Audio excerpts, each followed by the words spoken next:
do a podcast? We make a darn good team. It always goes without a hitch. Let's head to Twitch and go start up the stream.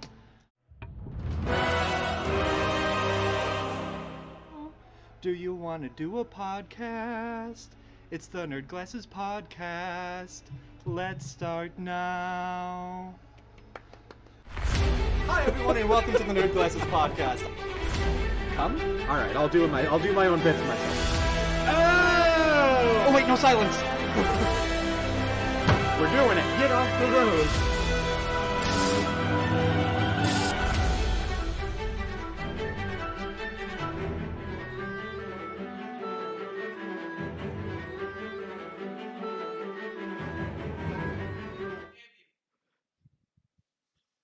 Hey, Dave. Hey, Boner!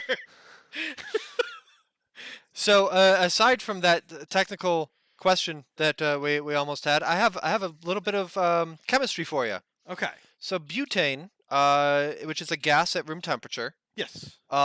Used torches and stuff like that. Its condensation point is right around the freezing point of water, but there is a point where both of them are liquids together. And if you put them both in the same vessel, the butane will be above the water. Do you know why that is? Because it's a lighter fluid. Hello, everyone. Welcome to the Nerd Glasses Podcast. I'm Boater. I'm GabeN. I'm not 100% sure that they can be liquid at the same time, but like I saw something that said around 1 Celsius, and I'm like, okay, cool. We'll just go with that. I'll take a bad joke and look up the science behind it first. If you want to refute our sciences, absolutely take it to us in the comments down below. In chat, in Discord, all engagement is good engagement. Welcome, everybody. I hope you're doing well.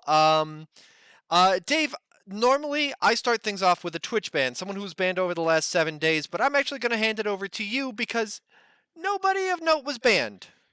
Like, I looked up news, and apparently there is just so little news about bans. Everyone's like, so hey, let's talk about when Pokimane was banned a couple months ago, eh? Yeah! I will say, not for the lack of trying, but last night on a stream I was a part of on Love Alex channel, we definitely skirted some topics. One of our friends may have doxed himself because he thought he was muted and then revealed his home address on stream. The VOD is taken down. He's totally fine in Canada. We love you, sus. But he's totally fine in Canada, in Ontario, in the town of, on the street. I don't even know if he's in Ontario, but, that's a good guess based on population. But, sorry, I realized I left my bivouage, and I want it. Yeah. So good on you, Internet at large, for not getting the ban hammer. Way to go. Way to go. And so what does that leave us? What is coming out then in the next 7 days? In the next 7 days, I've got an indie What's title. coming out that's really good for us to get banned playing? Well, have I got 3 different titles for you for that exact purpose. We're going to start with a little bit of an indie title, and I'm excited about this one. It's a continuation. Definitely not drinking it. It's butane. Let's see. Steve, what? Steve. You don't have the third one. All right. Well, anyway, there was a game on the 1st that came out today on your Xbox One, PlayStation 4, Switch, and for Windows. It is a sequel to the game Lone Sails. It's called Far Changing Tides. Okay. I'm excited for it. I'm not necessarily going to be diving into it per se. We do, in fact, have it in Nerd Vision. It just wasn't labeled on our stream deck. Nerd Vision. Trademark. Thank you, Steve. So, Boater, I know what you're thinking to yourself. Why would a game called Far Changing Tides draw my attention? Well, it's actually right up your and mine alley because it's a little bit of a platformer, but the whole idea of the game is it's post-apocalyptic world where you are trying to... Exactly. So right there, me and Boater are already in. But you're trying Unnecessary, but keep going. You're trying to keep your vehicle chugging along in this wasteland. The coolest thing I like about this game, and it's not a spoiler per se, is that there isn't like raiders or like Okay. baddies to fight. It's just a matter of keeping your vessel up and getting to certain distances, going where you need to go. So it's Mad Max crossed with Raft. Yes. That movie was called Waterworld. Yep. I think it was Kevin Costner. It was Kevin Costner's worst film ever. And I saw Draft Day. Waterworld was worse. Nobody's going to believe the Cleveland Browns have the #1 pick. Nobody. And they're not going to waste it. But Far Changing Tides, available on pretty much all platforms at this point. The sequel to Lone Sails. You don't need to have played Lone Sails to have played this one. I'm interested, especially because I like underwater exploration and levels and things like that. And cinematically, it's very pretty. So that's our indie lookout. Butter, do you hear that sound? The roar of the engines, the smell of the burning rubber. It's not just Danny NASCAR. It's coming to the PlayStation 4 and the PlayStation 5. The long-awaited 7th installment, and ironically enough, 8th under the name of Gran Turismo. Nice. This game, the idea of it was pitched as it's a tune-up of the Gran Turismo franchise, getting it ready to be a part of the next-gen consoles, but also getting ready to be a part of the future of gaming as an installment. I feel like Gran Turismo 6 came out when I last sold video games, like 10 years ago. It's not quite that long, but it's been a while. I know Gran Turismo 5 did, so like this is not a yearly or bi-yearly release. 2013. So yeah, 9 years ago for Gran Turismo 6. I don't know why I'm pronouncing it like that, but I mean, the accent plays into itself because it is a game of culture. It is a game of great visuals. My God. And I'm not just stoked because CJ Playmaker may be giving Steve and I a copy to play with in the store and get filthy with, but that is also of your want and whims to race and just enjoy every aspect of the cars and things like that. Gran Turismo always does such a great job of just making a love letter to autosports every time they release a game. Chocked full of licensed cars left, right, and center. Some imaginary cars that are obviously concept cars and things like that, as they don't like to put imaginary on things, the concept. But Gran Turismo 7 coming out on the 4th. Really looking forward to getting my hands and feet over that. Gran Turismo 6 had well over 1,000 cars. I shudder to think what this count will be. That said, I mean, like in Forza does the same thing. Where like, oh yeah, this car was, like, oh, that car was in Gran Turismo 5. They haven't updated the model, so like it's 1,000 cars, but some of it is going to be a little more outdated than some of the newer models added. And but ultimately, like, it's still all running on the same, engine, being able to race them all. I will gladly take a lower poly count on a car that there's less demand for if I still get to be able to play it. Like, I was annoyed when Forza Motorsport went on to 5 and I could no longer race a Saturn Ion. So. Exactly. Those licenses, things like that, are so tricky. 900 of them were Skylines. Moving on.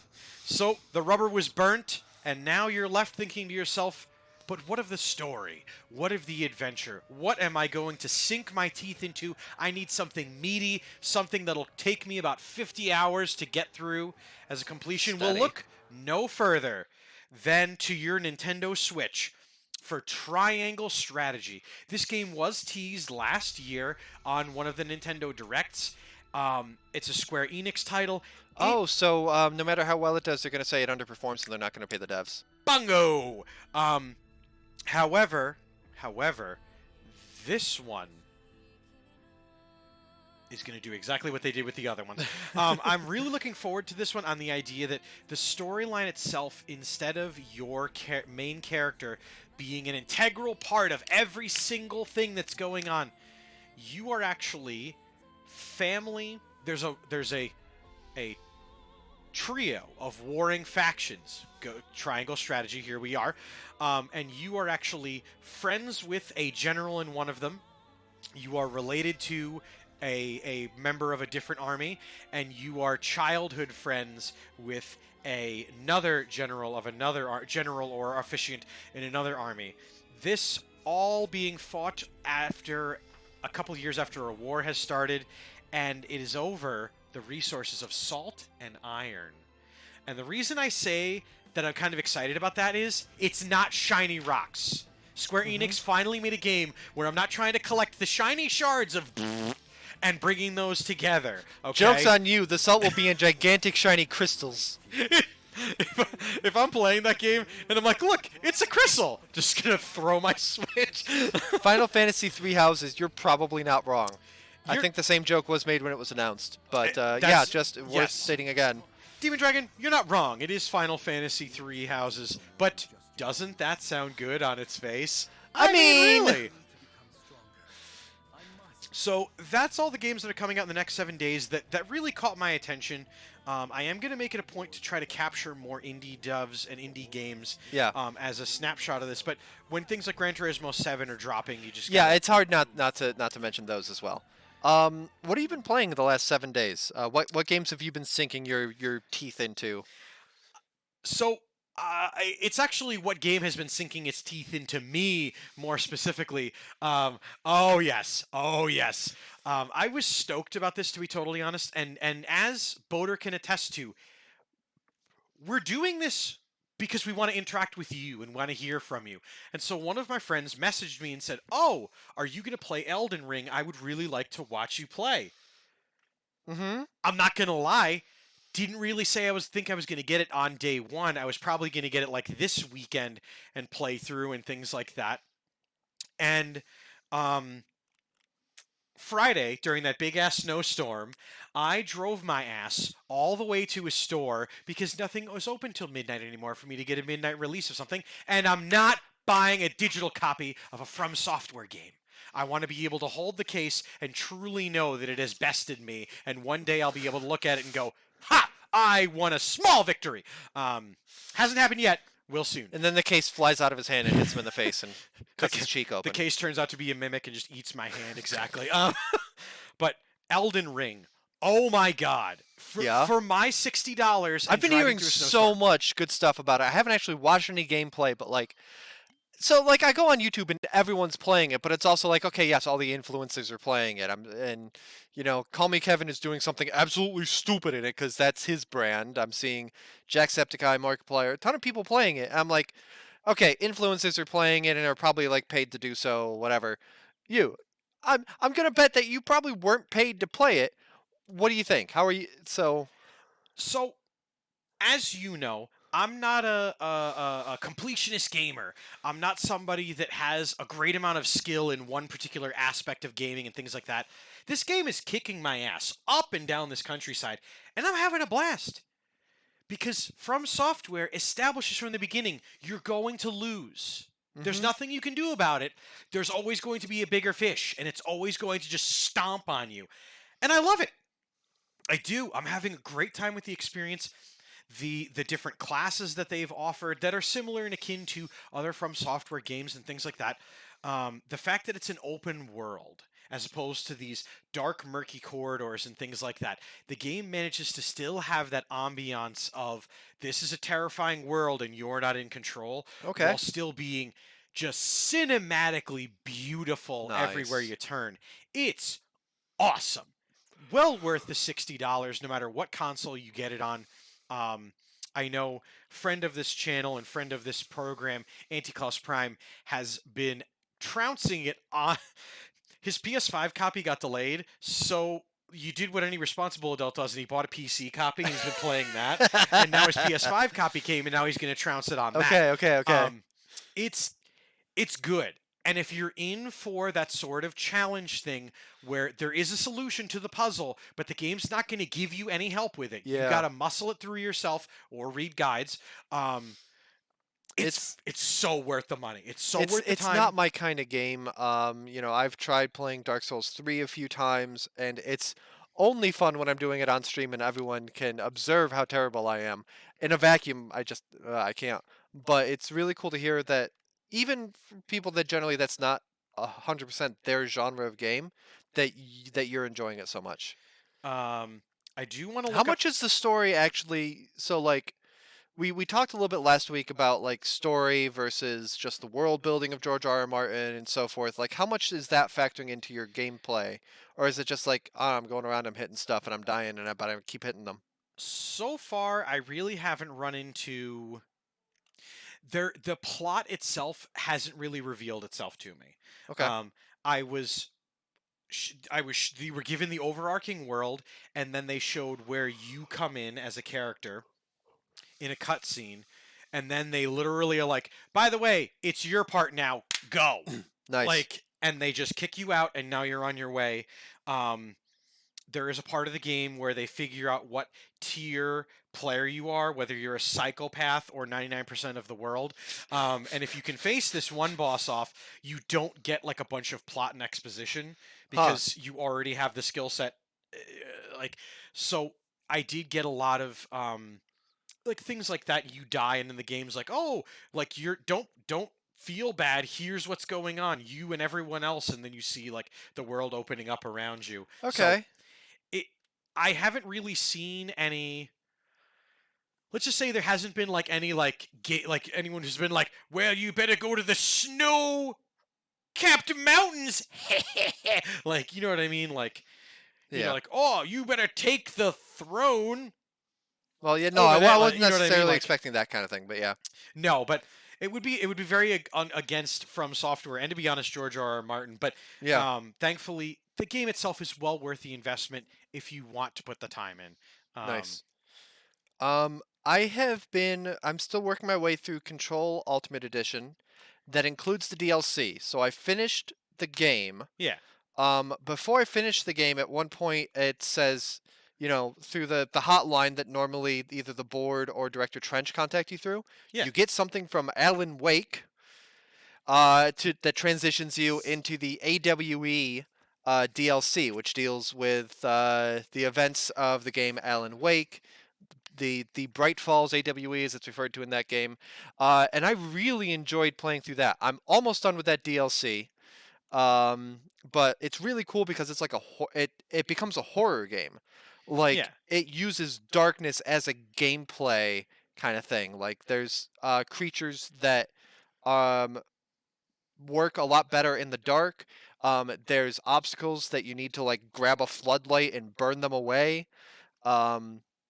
It's really cool. I haven't finished it because the boss of it is really tough.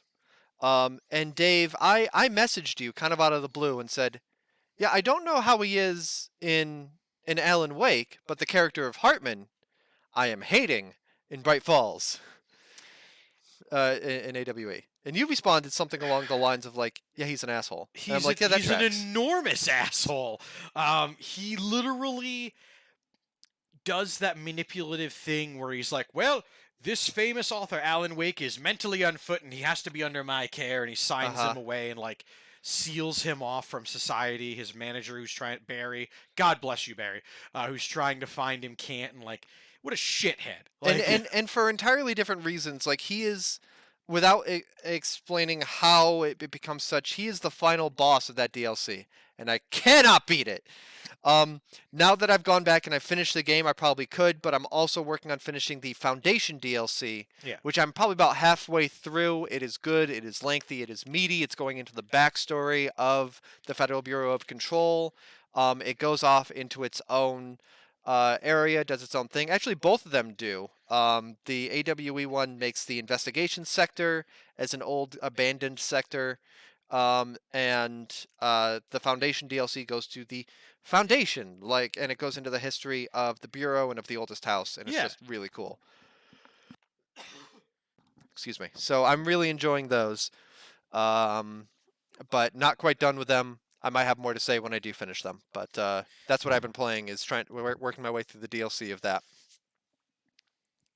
What I've been watching is The Legend of Vox Machina, which is the anime-style series based on the first season of Critical Role. I never got into Critical Role. By the time I was aware of it, it was way too intimidating for me to like think of getting into hundreds of episodes across. Well, now the third season is starting up, and it was just like, I'm not going to get into this. Like, not my thing. But taking some of the characters and plot points and making making a TV series out of them. Yeah. That is airing on Amazon Prime. I'm really enjoying that. So I'm about 6 episodes in, not through the season yet. I think it's like a 10-episode season, but that's what I'm watching right now. I'd be curious if anyone in chat has watched the series, and so from the tabletop perspective, and now is seeing this animated franchise with the same actors, correct? Yeah, the same Like- actors are reprising their roles. Because the whole thing about Critical Role is that it's voice actors playing D&D. Yeah. And so when those characters are used, they're bringing those voice actors back in to play those characters. Yeah. Dudicarus saying Percy carries it. Very nice. Probably Very my nice. favorite character, but like all of them, flawed. Yeah, I'm enjoying them. It very much starts off with this is TVMA. If you look at the art style and you're like, oh well, even like Castlevania has a certain, it's very bloody and there's language, whatever. This goes even more than that. It's more comical and irreverent, but it is very much like, oh, this is not for children. Bard's gonna bard, says Demon Dragon. Yep. It's good stuff. I'm enjoying it. And from what I've seen on Twitter of people that are familiar with the original Critical Role series and then seeing this, I haven't been paying too much attention because I don't want to get spoiled on things, but I did see some things that are like, hey, those of you just coming in because of Legend of Vox Machina, if you're left sad and you have a lot of feels with what happened and you think it was very tragic, oh, just you wait! So, I've got that to look forward to. That's awesome. Yeah, I'm not gonna lie. I have been left fatless now that we don't have my weekly Star Wars fix. Coming in May. It Nova's will. coming in May. It will. You can make it, Dave. 2 more months. Give me that Obi-Wan. Give me that sweet, sweet, good old Ben playing with rocks on a desert planet. I accidentally spoiled part of the ending for myself looking for Funko Pops. I haven't with this, but I've definitely, like, with some, watching gameplay, like watching Game Grumps playing Danganronpa, I'm like, hey, I'm going to look for cosplay of this character. Oh, that's a spoiler, isn't it? NFT Roundup.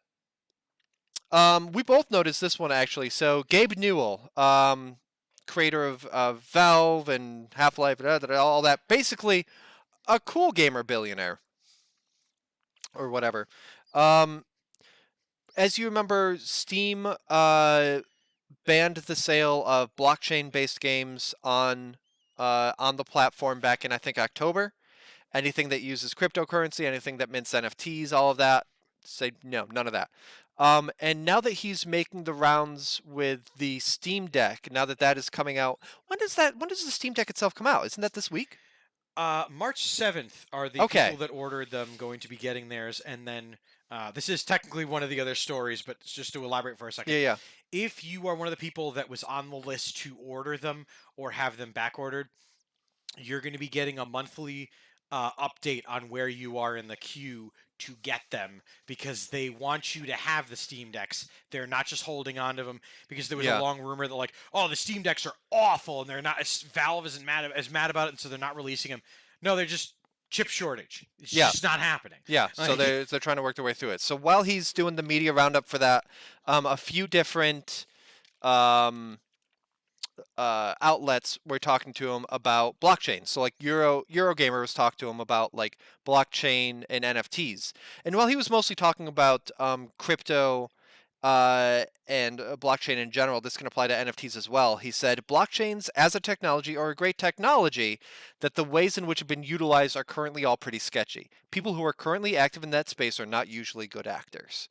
And he's talking about how they tried accepting crypto as a payment, and so that meant that a game, someone could get it for like $3 one day, and then $50 the next day, but the price is the same in crypto, or just like the opposite, and just it's very unfair and confusing to the average person. So that's why they did away with that. He had even less and that kind of hedged oh well the blockchain is good but it's not being used well kind of thing, and that's I can see where you're coming from, but it's going to take a lot to prove that it can be used well. But he had even less nice things to say about the metaverse. I don't pay attention as soon as anyone starts talking metaverse, I just immediately tune out because it's like you're just making a virtual reality. And I mean, it's thing. spoilers for future Marvel films. What the hell do I want to hear about people's speculation about something's coming out in a couple of years? Listen, I want to watch Captain America. I don't want to hear about your unseen pictures. Most of the people who are talking about metaverse have absolutely no idea what they're talking about. And they've apparently never played an MMO. They're like, oh, you'll have this customizable avatar. And it's like, well, go into Final Fantasy XIV and tell me that this isn't a solved problem from a decade ago. He also mentioned Neil Stephenson, whose book Snow Crash is one of the common inspirations for cyberspace alternate worlds.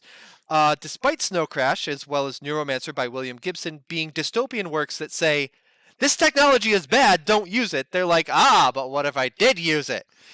I'm friends with Neil Stephenson, and every time we get together, he just puts his face in his hands, so it's like, okay, what metaverse story is driving you insane today?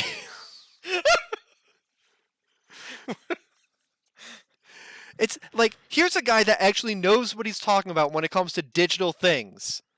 And he's like, this is bad. The people that say this is good are trying to make a quick buck on all of it from people that don't know any better.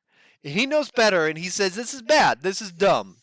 Don't do it. So good. I fucking If love GabeN sees something that doesn't have a 3 attached and he still doesn't want to go for it, you know it's bad. it's just that's a company that does not like to stress its employees or even rush for something. That's not their bag. Yeah. And the fact that these very digital things, these digital lifestyles and this and that and the other aren't syncing with the company that literally went, yeah, but we can make our own storefront over here. It's not an issue. Yeah. It's like, but you'll be able to shop in the metaverse. Yeah, so I put on the headset and I go in with my shitty customized avatar and I have to walk through an aisle and grab something off the shelf and then try to scan it on the way out. Or I can open my web browser! Why would you... All right, I play sim games, in Valheim, for example, which I play every week now.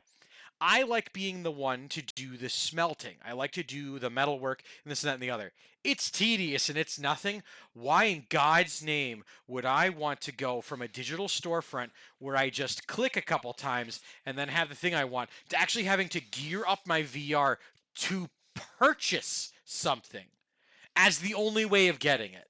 Mm-hmm. You're dumb. You're dumb. I'm sorry, but you're dumb. I'm not sorry. Okay, Dave. That's it for NFTs. That's all. That's it for our regular features. We still have a ton of news stories we want to cover. We're going to do as much as we can without shoving things off the table topics in the Discord. But again, anything that we don't get to today, we are going to post in the Discord that is linked down below. So make sure that you are part of that community. Hit some bell or whatever on table topics so that you see when we post that. What have you got for news this week, Dave? Well, oh boy, that's always a great. What have you got? Well, Butter, you know how Microsoft was opening up their checkbook and snapping up big studios and developers. And Microsoft opened up their check library. You know how PlayStation then looked and went, oh, yeah? And then was snapping up studios and developers and pulling them in. Well, it appears that Nintendo isn't getting involved with all that. But yep, as reported last week, they did recently climb in and purchase SRD Studios, Systems Research and Development, a company that has worked with Nintendo since 1982. Okay. What kinds of things have they done? They do the back-end programming on most Nintendo titles.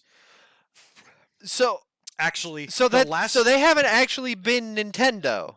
Nope.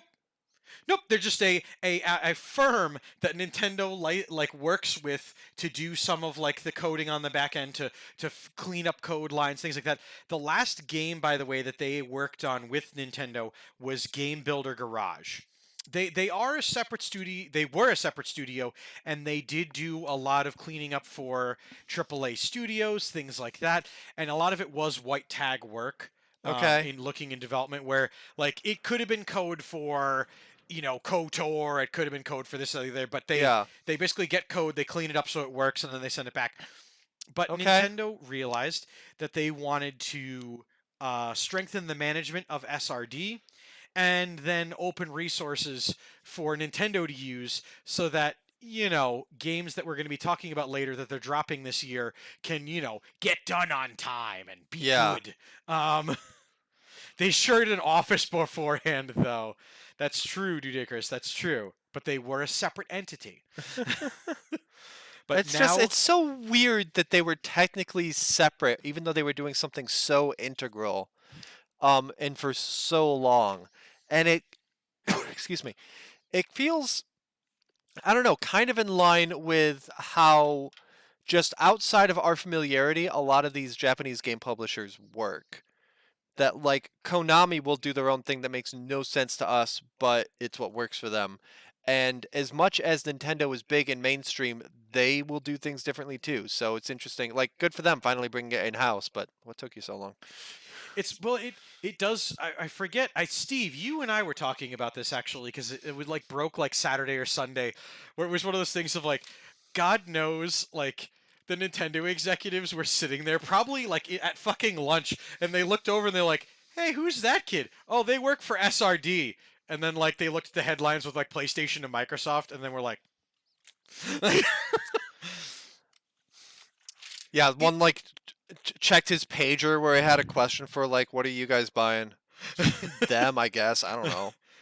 "Hey, SRD, want to just become full part of the team?" "Okay, I guess." Great. Singular boaters I see this week, says more like rigor mortis. So far. So far. Although, the multiverse is yet still uncracked. Oh God. How about you? You looked into the ethos of gaming. What screamed at you? Actually, when I was looking for news today, I noticed that Kotaku hadn't updated. And I was like, well, that's interesting. Let me check a couple of them on Twitter. And sure enough, actually, I checked it with Jalopnik first, but the union that represents Kotaku, Jalopnik, and the other outlets at Geo Media, that is GMG Union, went on strike starting today. Oh. So their demands are, the reasons they're doing so, according to the headlines on their site, is that the management is, quote, endangering our healthcare, lowballing salaries during unprecedented inflation, offering inadequate family leave, insisting on return to office, kicking diversity efforts down the road, and threatening possible forced relocations. This forced relocation thing is why they replaced all of the staff of AV Club a while ago, and why AV Club is now under a different union because the people that came in joined the union with the Onion, which is also under that header. Yeah. The insisting on return to office, they posted like some job postings a couple months back, and they were like, you need to be in person in an NYC office. And everyone was like, why? It's 2021! And, sorry, it's what's required. We want you to poop for 60 minutes at our facilities and not at home. Yeah, and there's just a lot of things that, so they're going on strike. They're asking that, not only are they not writing, but they're asking don't visit the sites because they are so ad riddled, and even going to the site to see are they done striking yet gets like 7 ad hits. So I'm following GMG Union on Twitter, and when they say you're good to go, then that's when I'll go back and check. But like some of those sites have been hemorrhaging talent. I mentioned Jalopnik before, which is an automotive blog. a couple weeks ago, Jason Torchinsky and David Tracy, who were like two of the last guard of when people like, oh, Jalopnik was really good during what time? They were the last two during that time, and they both left to start their own site. Oh shit! Really? Yeah, which should be going live. And I quote, March 32nd.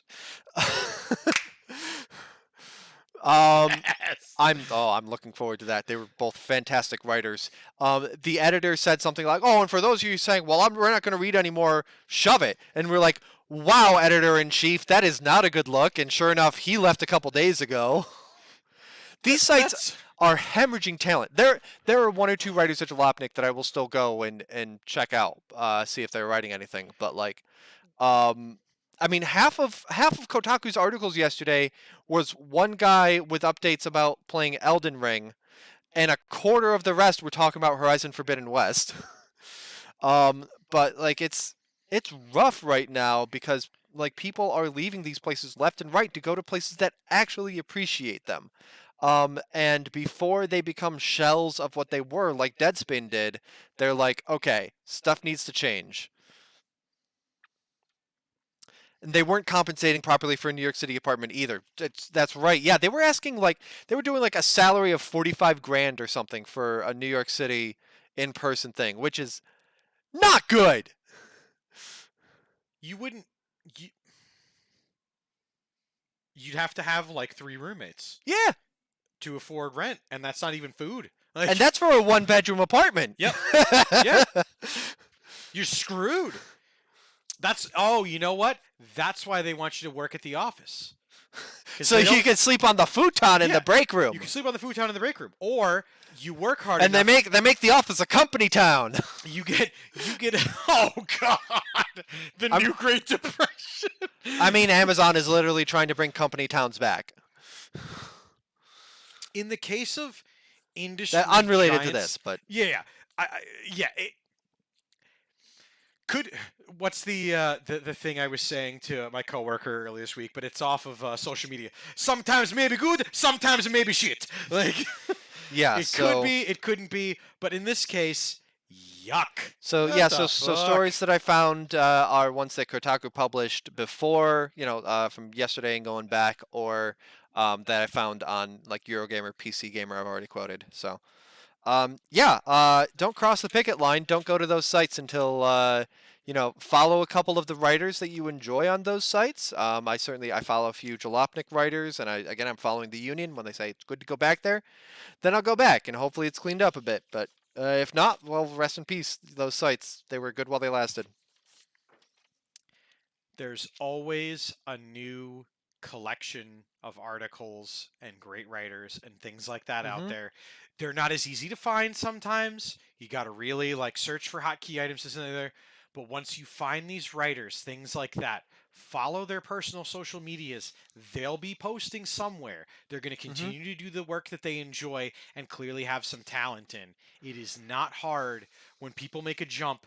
It used to be when you would leave, like, God, all the old websites that popped into my head, but you would leave one of those and they would just disappear forever. Yeah. And you'd never hear It'd be from hard them to again. try to follow them. And like the nice thing about these sites is that it is easy to go into the comments and they're like, oh, go over to the Drive. They're over there now. Yeah.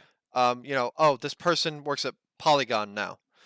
I will say I respect, as an example of what the point I'm about to make, but What Culture, a British gaming wrestling lifestyle channel on YouTube, they let their presenters plug their own personal stuff as at the footer of each video. It's, Nice. Hey, this has been Jules for What Culture. You can follow me on Live It Let's Dice, one of his channels. There you go, Jules, getting a plug from us over here at Nerd Glasses. Love your gaming. If you somehow see this, mwah. But I love. It'd be like companies... if at the end we were like twitch.tv/DAM314, twitch.tv/Boaterbug. We usually don't, but if we did, just saying it as an example. Well, I mean, fortunately, at this point, and let's be very transparent. Dan likes when we do that. Dan promotes our own stuff. You'll see him sharing our things. He participates in this stuff. Thank you, because it's awesome. Because that we then talk about insane game stuff, and it's not one of those like, well, if we don't get meh, meh, meh, meh, meh. But it's we here are free to do as we want on our own time Yeah. and with our own things, and are supported by Insane Games TV. In fact, if you check it out sometimes during our streams, Insane Games TV's lurking in there watching us, being all proud. Like, proud grandparent channel. You better not hurt your thumbs for your stream. Sorry. Yeah, not so but- proud as it is just like, hey, what you doing there? It's not going to affect our streams, is it? You be careful. Why you gotta Just why- Dan standing over us with like a bat into his palm where he has chain wrapped around his hand. I will say I more appreciate that, like, if I do like a long stream and then I go to work the next day, Danger's usually like, oh yeah, I heard you were playing this. Like, I hope you really liked it and this and that and the other. And I'm usually like, oh cool, that's awesome. Like, I feel supported. Mr. Wet pops into my channel all the time. Yep. Other presenters from Insane Games TV supporting these and these things. But it's really cool that, like, these are opportunities out there for people to get their talents and voices heard and not just be stifled because you're a part of a bigger picture. Yeah. Like, the individual isn't just molded into some sort of amorphous poop. So again, to wrap that back, if on these sites there are people that you follow them on Twitter, follow them on other social media, and either they'll be like, hey, you know, the union has gotten what it wants and we're good to go back there, or, well, I'm not working there anymore. You can find me over at such and such. So Yeah. Okay, so that's that. Like, more meta news about the industry than games themselves, but that is that. If Kotaku's where you get your news, that's why there wasn't any today, and hold off on going back there until it's good to go. Well, Boater, speaking of getting your gaming and where you get your gaming from, our friends at Bethesda have made a very important decision. Okay. As folks, when you start a console game, you put the disc in, you booted up the game, that's what you have. When you boot up a PC game, a little bit of a different experience. A lot of things going on, a lot of moving parts, depending on where the game is originating from. Now, it has become the norm for companies that make their own larger titles to make their own launcher. It's a way of them being able to smear ads for their other things and other goings-ons, and then be able to have their own in-house aggregated numbers and usage and things like that. Mm-hmm. So Bethesda had the Bethesda Launcher.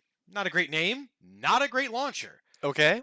They announced at the end of last week that they were going to be ditching the Bethesda Launcher in favor of... Steam, right? Yes! Not any other large companies out there that have been trying really hard to get game companies' attention. No other online stores are going to be... Not the Windows Store, which Microsoft does sell its own stuff through that ties into Xbox, which is a little curious, but maybe... I mean, a lot of Microsoft stuff that's available on there is also available on Steam anyway. I think they're just like, we don't really want to get into the distribution. Just Steam is fine. Yeah, I think Microsoft are like, listen, we make the hot dogs. Oh. We don't need to also then barker them out. Semi-related news. Yeah. Steam is working with Microsoft to bring Game Pass to Steam. So God! so games that are on Really? Xbox Game Pass that are also on Steam, if someone has a Steam account and has a Game Pass subscription, they'll be able to play the Steam version. Count me That in. that is as I understand it. I didn't look into that too in depth, but as long as we're talking about Microsoft and Steam, here's something I heard that should be pretty cool and just tying things together to be more convenient for people that have those various God. things. Think about that, though. I'm thinking about it less audibly. I don't have a Game Pass subscription, partially because I know it'd be dangerous for me to, my ability to get YouTube videos out on time, as well as now if it was with Steam, it'd be, my poor hard drive space. I can feel my poor 15-year-old computer going, please, no! I would offer to help you upgrade, but I'm sure graphics is one of the things you need to upgrade, and, well... Please, Magic the Gathering Arena is so big now, I don't need Halo Infinite. Yes, we do.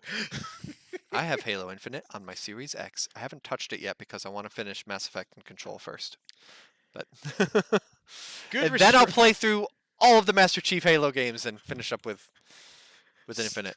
I quite literally had that Toy Story moment on Friday when I had to, on my PS5, close Sifu to open up Elden Ring, and that whole "I don't want to play with you anymore," like, and I felt really bad because I love Sifu and I'm having a great time with it. But Oh, you had to close the game? You couldn't just stay open in the background a la quick resume on the Xbox? Curious. Nope, not a feature.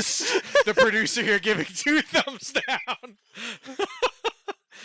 Gameplay-wise, Splitgate is greater than Halo Infinite. I mean, I'm not going to be playing Halo Infinite for its multiplayer anyway, so. I don't know, Steve. I don't know. I always measure. To be totally honest, I've started doing this, and it's been 100% successful thus far. Is what game is Dream Team playing? Oh, it's Halo Infinite, and they're doing very good at it. Like, huh. And then I look at the numbers, and I'm usually like, well, I'll be damned. Like, Mike and Tom are a very good litmus for gaming wetness, goodness, and all that Nice. is fun. Been spoiled using Nicole's Series X with quick resume. It is so nice. Like, it doesn't quite work with Mass Effect Legendary Edition because that is a launcher that then goes to 3 separate titles. But Control, perfect. It's great. That's awesome. So let's see here. News that is almost Activision Blizzard news. During the DICE Awards, which is a gaming awards show, one of the hosts, Greg Miller, said, "Fuck Bobby Kotick," Woohoo! which got some of that response. But the thing is, his delivery of it sucked. It was supposed to be like as though it was this off-the-cuff thing. And he was, he tweeted ahead of time that he was going to use his airtime to say something really important. And just the way that it went down was no. actually like, I just want to say, I got to be careful what I say up here on stage, but F Bobby Kotick. And there was some cheers. So he was like, nah, just kidding. Fuck Bobby Kotick. But it was so scripted. This went through committees to make sure it'd be okay for him to say. And it was like, good for saying it. But that is a lukewarm take at best, and you get no points for saying it at this juncture. So, as somebody that really badly wants to play Overwatch and is following literally every person involved with the Activision Blizzard union attempts and Yeah. the workers' unions and things like that and workers' rights, this didn't even blip on my radar. And usually if the gaming society is a larger whole, takes notice of things like that, they don't necessarily jump on dirt sheets and stuff of that nature, but this didn't even Well, also, the DICE Awards are not the big gaming awards show. Yeah. It's not the Game Awards. It's something that is industry only. You need to pay for a membership into this thing, this group, and the awards are only awarded to group members and are only voted on by group members. It is very much a very insular thing, as opposed to. It's the Times Union Awards for the local awards here. Because you know what? When I think electronic stores in the Capital District, you know what I think of? Lowe's. Lowe's is what I think of in the Capital District. I didn't know what to expect, but it wasn't fucking Lowe's. I'll never forget a couple of years ago, this was going around, and this was at the beginning of Insane Games. It was me, Dan, and Mike are sitting there, and I'm like, oh, why don't we get involved with these awards? And Dan was like, don't even bother. You have to pay to be put on the ballot. Yeah. And even if you win, you paid for the award. Yeah. And I literally was like, excuse me? And then he goes look.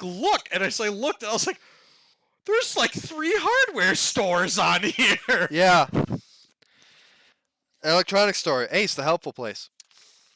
Ace is the place where you get your computers, maybe? I want to do one other of my stories because we're starting to get towards the end, and I don't want to end on this one. Okay.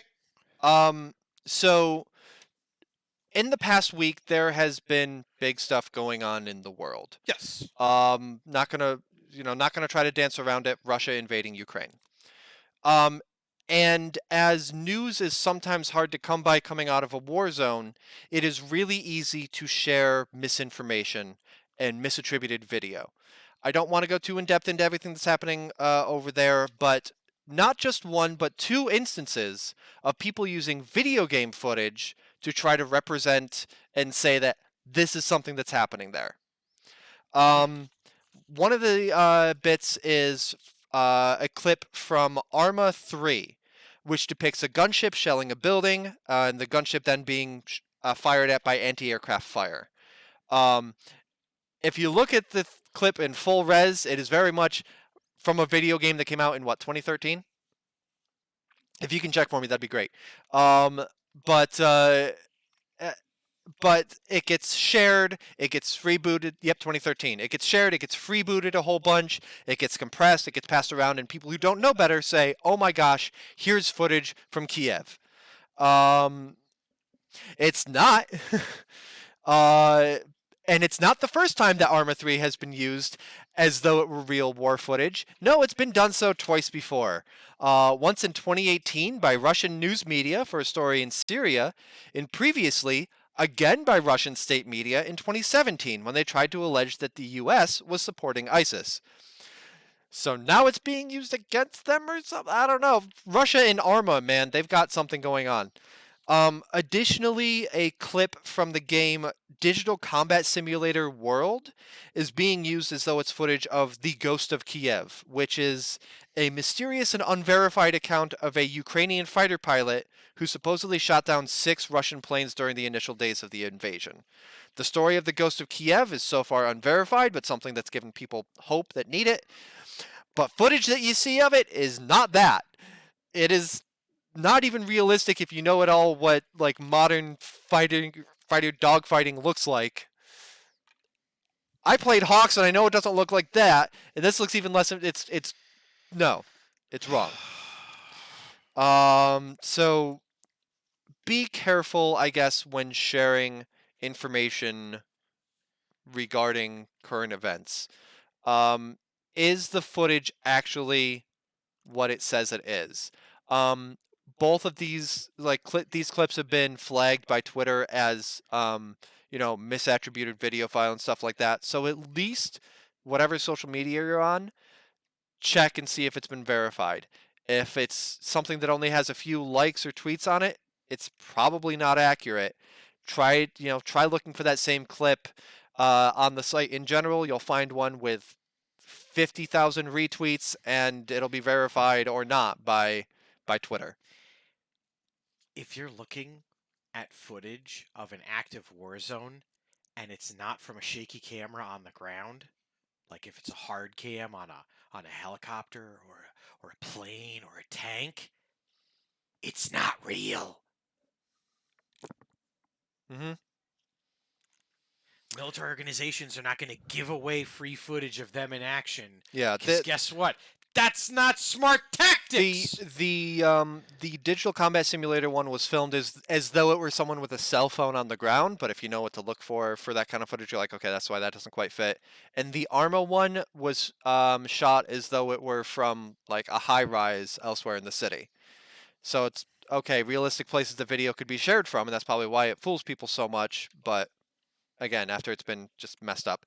Anyway, I didn't want to end talking about those. So, Dave, I hand the floor to you for the rest of the show. Well, our friends at Activision Blizzard certainly do find themselves in quite the finger-licking pickle. Because the United States District Court, Central District of California, has found themselves compliant against the plaintiff Kyle Watson. Now, I know that name doesn't make a country mile difference to you nor I, and that's because they're a shareholder at Activision Blizzard, and they were livid when they read over their details of the buyout and the takeover. I will post the legal jargonese because reading these is honestly kind of fun. But grain of salt because these are if these are supposed to be legal documents, yada yada yada. Yep. It's basically this is a gentleman who has invested a lot of money in Activision. And looked and saw that there were people that were causing a conflict of interest were benefiting more so than everybody else, that were going to be getting some sort of parachute made of gold at the end of this buyout, and they thought, hey, I have a lot of money here too, and I want a pile of money. Yeah. Screw you, pal. And so Activision, In other words, there's the golden parachute echelon, the people who like knew what were going on and they're gonna, be able to get out whatever. And he is just below them. And he may have known what was going on, he may not have, but he's not getting that easy exit. And he's like, hey, $1 separates me from that guy. I want some of that too.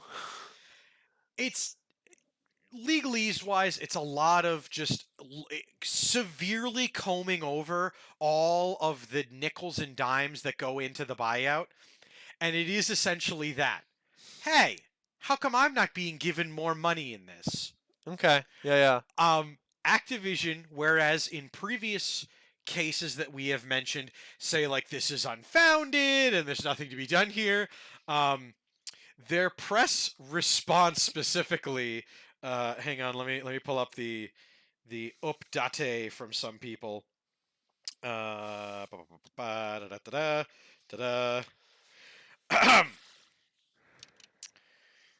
This is their official statement to the press in regard to the lawsuit and things like that.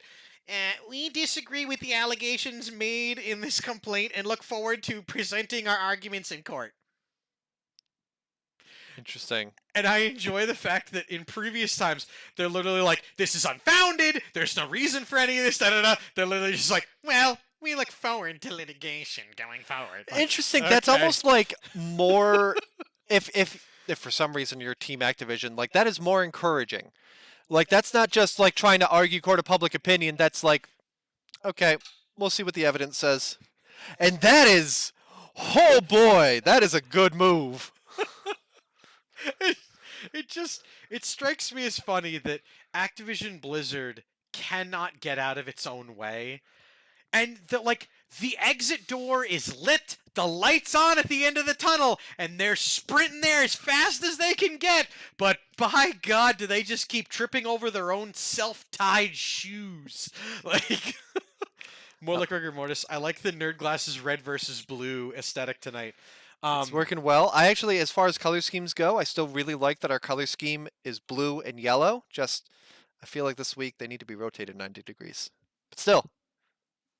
I'm pretty sure if anybody fucks with Tom's designs for the next 2 months, he's just going to give him a baseball bat to the back of the head. So let's not for now. But also, if you watch this program, pretty sure you can figure out where Boder and I are aligned on some things.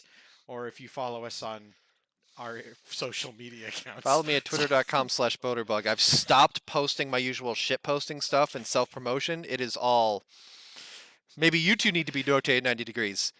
Which way? Am I on top? Is that... or should we just have you sit up there and I'll sit like... Okay, hold on. Actually, you're taller. You should sit on down no, here. I'm good. Like... Ugh. This will hold my weight, right? Yeah. Okay.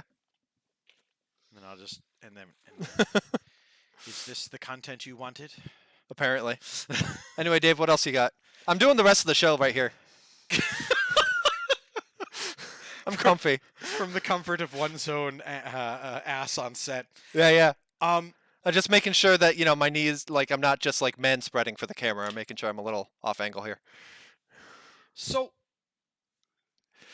you know what? I do want to talk about something here on Nerd Glasses now that we're getting towards the end of the program, and it's a bit of a story of my personal life, but I wanted to open up to you and to chat to talk about your experiences. And I tried this on the weekend Wednesday, and it happened, but we didn't talk about it on stream because I forgot. Okay.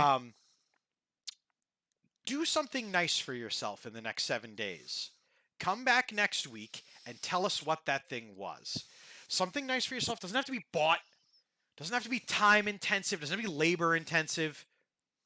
Just, hey, I was having a tough time at work and I walked outside, took 3 deep breaths and walked. Something for you. I have the fortune of having very many supportive friends and family members out and around. And on Saturday, had a very stressful family event. and then went and spent some time with some good friends of mine playing Dungeons and Dragons. Nice. Then suddenly everyone's on their phones, and my wife just stands up and leaves the room. And then the other two players stand up and leave the room as well.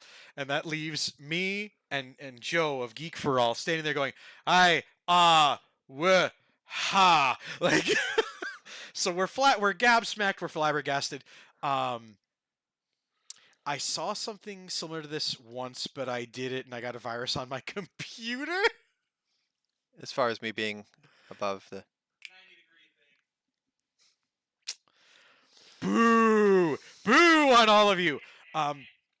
Long story, incredibly short. It turned out to be a like surprise thing for Joe, whose birthday was on the 24th, and mine, which is on the 2nd. The Pisces boys, as my wife said. Nice. And so we went to a like board game bar thing. It was a surprise. Had no idea. Nice. And so we wound up playing a lot of really nice things, and it was really cool to get spend some time with close friends, and as I have the fortune of doing every week here with Boater on Nerd Glasses and things like that. But it was just, well, really like nice. It just really made me happy, and I'm carrying that energy, and I'm really like holding on to that and having a great time. And yeah. it's nice even now in times where things are very stressful and there's a lot of things going on, to know that you can still make an effort out there to do something for somebody. You can still make an effort to do something for yourself. Yes, you have to be careful. Yes, we have to be aware. Yes, we have to protect ourselves and those around us. But it's just kick ass to, oh my God. That's what you get for downing the entire 20 ounces in the last 50 Coca-Cola minutes. Starlight, thanks so much for wanting to talk during the program. Yeah, I guess I'll say over the past 7 days, I ended up going to a couple of friends' place where I got to meet their kid. I hadn't seen them since before the kid was conceived, let alone born. So I got to meet their kid. And then I got to hang out during a bonfire. The baby and the bonfire were not happening simultaneously or in the same physical space, but those were two events of the night. And it was I'm just imagining baby bonfire. It's like that big. It's like, oh, it's so. oh, that's so much better than baby plus bonfire. Yeah, I just like where your head's at. Picture just a small smolder, and again, like somebody breathes on it, like fix it, fix it, fix it. Yeah, and it was again one of those really nice to see people that I hadn't seen in nearly a year and a half. And as for this upcoming week, yeah, I don't know what thing I will do for myself, but I will try to do something and I will report back. And we want to hear from all of you. What have you done from yourselves in the past 7 days? And you don't have to tell us right now what you're thinking over the next 7, but think about it and share it with us down in Discord. Just on Monday, be like, hey, I did this thing for myself over the weekend. Friday comes around, hey, I did this. Let us know. I napped. Oh, was it a good nap? No, it was a panic nap. I hyperventilated and then was unconscious. Like, but for a blessed half hour, I was unconscious and not actively panicking. Still counts. Still counts. You did it nice for you. You did it nice for us. I will say I am curious about this. While you are live and streaming, if an idea comes to you, or dude, Chris, I passed out in the studio couch for 20 minutes Sunday. It was pretty nice. Is that why? Sorry, but is that why Danny NASCAR ended? You were off, and then strangely, 60 minutes later, you were at Walmart texting a picture of something. Like on Sunday, you yeah. Like you messaged something like at a strange hour later after Danny NASCAR. Is that why? Because you power napped? What? Yeah. Was it the mac and cheese? Here's me blending my last couple days in a row. Yikes.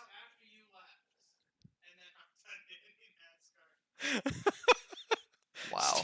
Steve, by the way, a proud moment for our producer here, got his in the history of Danny NASCAR.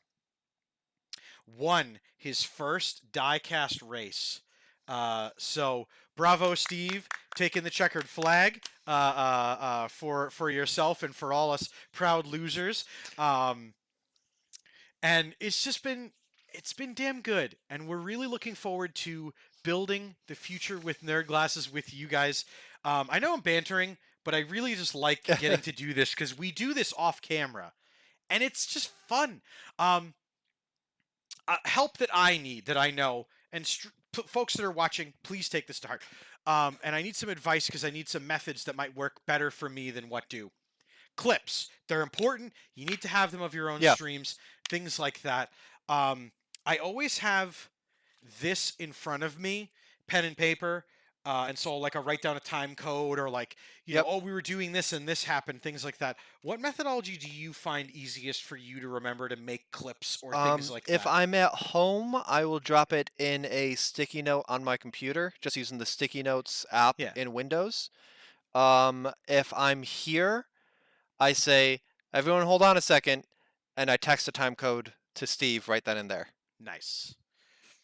Just DMing Steve, just getting straight into the vein, the good stuff. Steve takes our time codes and makes them into the clips that you guys see at YouTube, where you can see all the cool highlights from the shows. So make sure you check those out. Steve is the one that clips those all out for us. So thank you, Steve. Excuse me. At 11, 4, and 7. All right. Yeah, there we go. That's the schedule for clips. Last thing I will mention is just a really quick one. So a couple weeks ago, we talked about how a bunch of Marvel shows are leaving Netflix. Daredevil, Jessica Jones, Luke Cage, Agents of S.H.I.E.L.D., which originally ran on broadcast TV and then came to Netflix. All of them are leaving Netflix, and they're like, well, it's only a matter of time till they hit Disney+. Sure enough, today they announced that they're going to be hitting Disney+ on March 16th. And some of these shows are more mature than anything else that has been on Disney+. A lot of them are TVMA. And so... So Jessica Jones is going to Disney+? Yes. Jessica Jones, Daredevil, Luke Cage, Iron Fist, Agents of S.H.I.E.L.D. I think there's 2 more. I was told sorry? Punisher? Yes, Punisher. I'm told there's a total of 7 shows. So when you log into Disney+, even if it's not for watching these, when you log into Disney+, starting for the first time after the 16th, you need to set up parental controls, even if that's just to say, I don't want them on this account. Like you're going to be given the option to set up parental controls because now that stuff is on there on a platform that so far has been really family friendly. Now that's on there, but I think that's for the best. Someone was saying, oh, maybe they're going to go on Hulu, but now they're going to be on Disney+. So it would have been sooner or later for parental controls to get set up anyway, so it may as well be for this. As somebody whose Disney Plus account is used in my personal life here at the store and in my classroom, thank you for letting me know that I can set things, because the amount of times where, like, if we decide we're going to watch something short, like, you know, not a lot of kids showed up to school today, so we're, you know, going to take a half hour before lunch or this or that or the other, and my one kid always does, like, Boba Fett! And I'm like, no, we're not watching that! Like, I wonder if... I don't think it can. You know how, like, Netflix can do multiple profiles? Yes, so it is a profile, but it doesn't have... Currently, like, it's not a kid. There's no delineation between kid and adult. Right, yeah. So if you log in, it's like a kid one. Ideally, with parental control set up, it won't even show anything over a certain rating. Ideally, I don't know if that's going to be how it's set up. I hope so. Because and that'll be cool if they even set it up so that it's like, no, I don't even want like the TV 14 stuff to show up.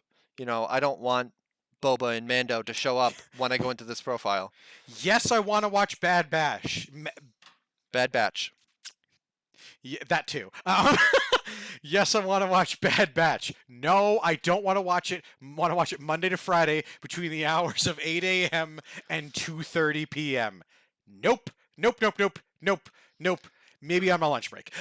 Yeah. Again, like if it could be set up to like a profile thing, so you open up Disney Plus and you say, "Who is watching? Dave or Mr. Man?" If Mr. Man is watching, cap that. If Dave's watching, hell yeah, Bad Batch. Love that show. Um, can we just How's that English working? It's working. It's okay. the usual? It seems like it's trying to go on strike, but it's trying to figure out its stuff before the it goes usual. that far. Passable, not great. Can I riff for just 2 more seconds about Sure. something? We are over time, but please, by all means, riff and finish up for us. Now, this isn't a sports program, but big baseball guy. And goddamn it, that bastard Rob Manfred announced today that spring training was pretty much in the canceled for the MLB, and the first 2 series for every single team in the MLB are also canceled because the Players Association and the MLB themselves could not come to negotiations, and Advance Wars got delayed, okay, and I was sad about that. Ash versus Ash, Evil Dead got delayed. I was sad about that. I'm mad at you, baseball. I'm mad at you. You're a niche sport as it is, and you need to pick it up. All right? Because NASCAR's going to end, and then what am I going to watch? The USFL? I don't think so. Anyway. I was totally following that entire thing. This has been the Nerd Glasses Podcast. It has been such a pleasure to see all of you here, and we're really looking forward to the weeks coming forward. There is so much coming down the pipes, so many more ideas that Boder and I have shared about shows, episodes, things like that. We're getting to warmer seasons, which means promotional flavored items are going to become more prevalent and more prominent. Yep. St. Jude's is just around the corner, which means Boder and I will be tormenting ourselves and you, the viewers, for the kids and so much more. Please, for Pete's Dragon, do yourself a favor, hit that follow button, join the Discord down below, follow the socials here at Insane Games TV so you don't miss out. You should have FOMO about Insane Games TV. You should. Just telling you. In the meantime, thank you all so much for watching. I hope that you'll stick around for the Citadel afterward, where I am going to be finishing, I hope, the Outer Worlds. I thought I was going to do it a couple weeks ago. Turns out there was just a few more quests than I realized. So we're going to be trying to finish the Outer Worlds tonight on the Citadel. We go offline. We move all this stuff 5 feet that way. I did not think that through. I now have to stand up for this. And then we come back on for the 10-minute countdown. And I'll see you with the Citadel, where we're playing Outer Worlds. So I hope to see you there. But whether it's staying with me on the Citadel, or if you're calling it a night after Nerd Glasses, thank you so much for being here during the Cruise Day lineup. Thank you for watching the Nerd Glasses Podcast. I've been Boder. I've been Dave Mann. And we will see you next time. Bye, everybody.